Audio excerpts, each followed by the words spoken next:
Hey guys, first, before the video starts, I wanted to say thank you so much for all of the support on my first video, the only 200 days until Halo Infinite launch.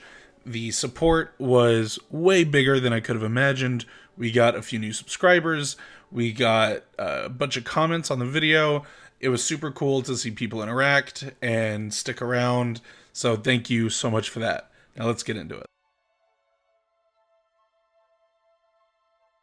The Electronic Entertainment Expo, or E3, is typically a gamer's Christmas.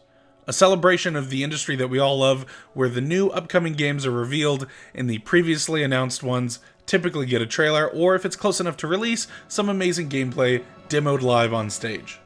For nearly 25 years, people from casual players all the way to the hardest of the hardcore have had this event to look forward to, but this year, because of the global pandemic, E3 2020 has been canceled.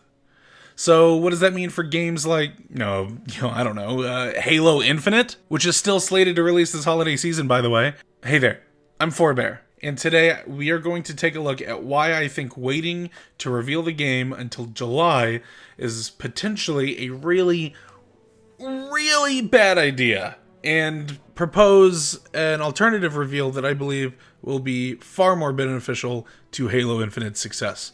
Let's get started.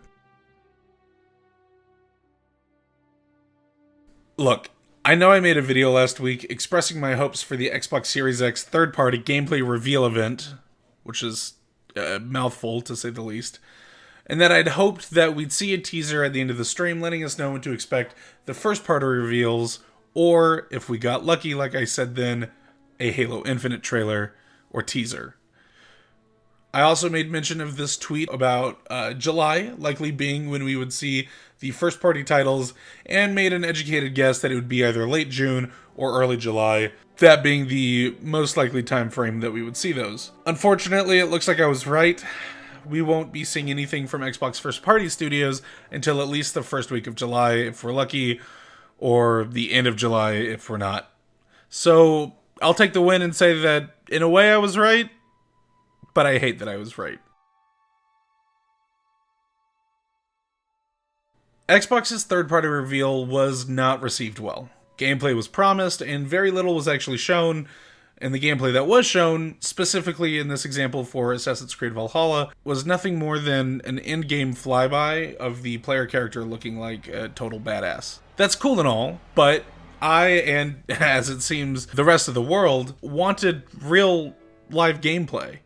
Someone sitting in their home office due to the quarantine playing a vertical slice of the game, which I think could have been more than possible. And to top all of that off, we did not receive a teaser for the reveal, which we now know is in July. I want to make this extremely clear that Xbox will likely want to separate themselves from this misstep, and we've already seen them promise to learn from it and do better in the future and apologize all around on places like Twitter. This is why I don't think the next event will be called the equally and no less frustrating to say Xbox first-party gameplay reveal event, but most likely something more along the lines of like Xbox Game Studios Presents or whatever, you get the idea.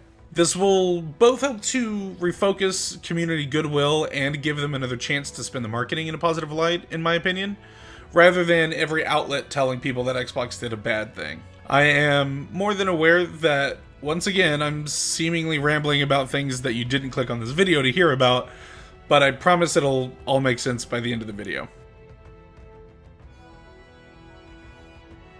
Halo Infinite should not be revealed in July.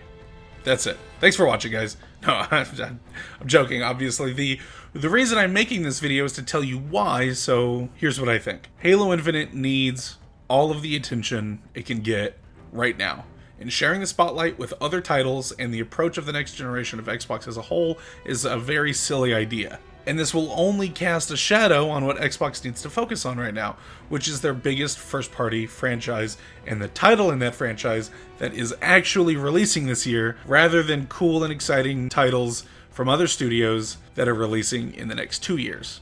Don't get me wrong, Halo Infinite will get its time to shine whenever it is revealed. However, it's revealed, but the hype surrounding it will only be lessened by other reveals. A really good example of this are things like Project Lockhart, which is supposedly the cheaper and weaker counterpart to the Xbox Series X, which could potentially be revealed at this same event in July, along with a new Gears, a new Forza, and oh sweet god, if only a new Banjo-Kazooie game, for example.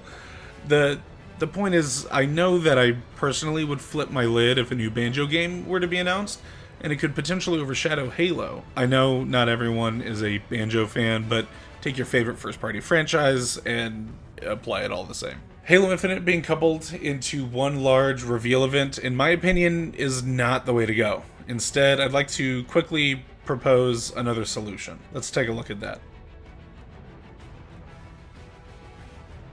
I think that a Halo Day for the press is exactly what it needs.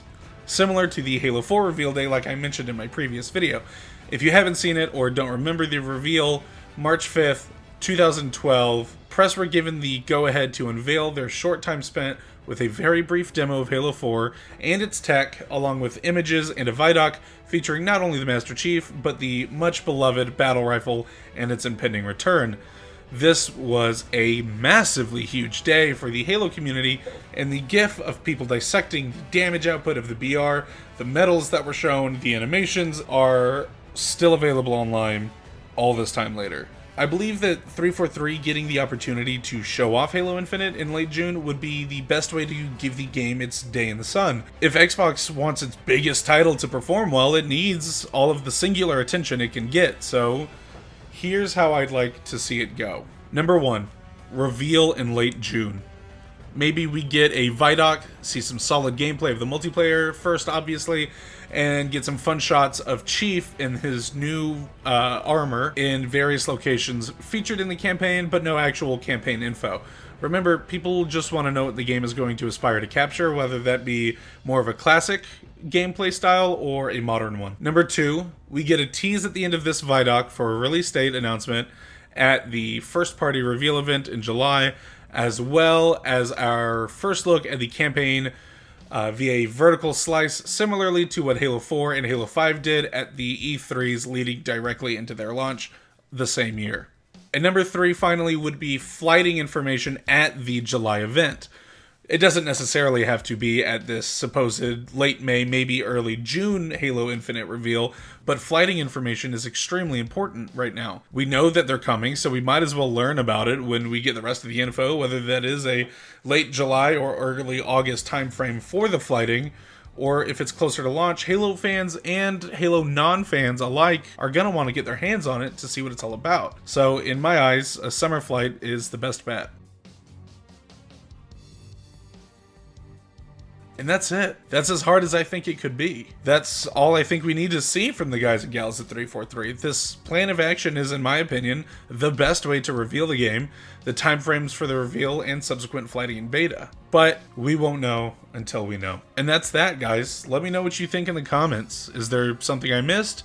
Do you have a different idea for a reveal? Or do you think I'm completely wrong in that a July reveal alongside the rest of the Xbox first-party lineup is a good idea, not what is definitely going to happen? Either way, I appreciate you watching the video, and of course, a like and a subscribe is always seriously appreciated.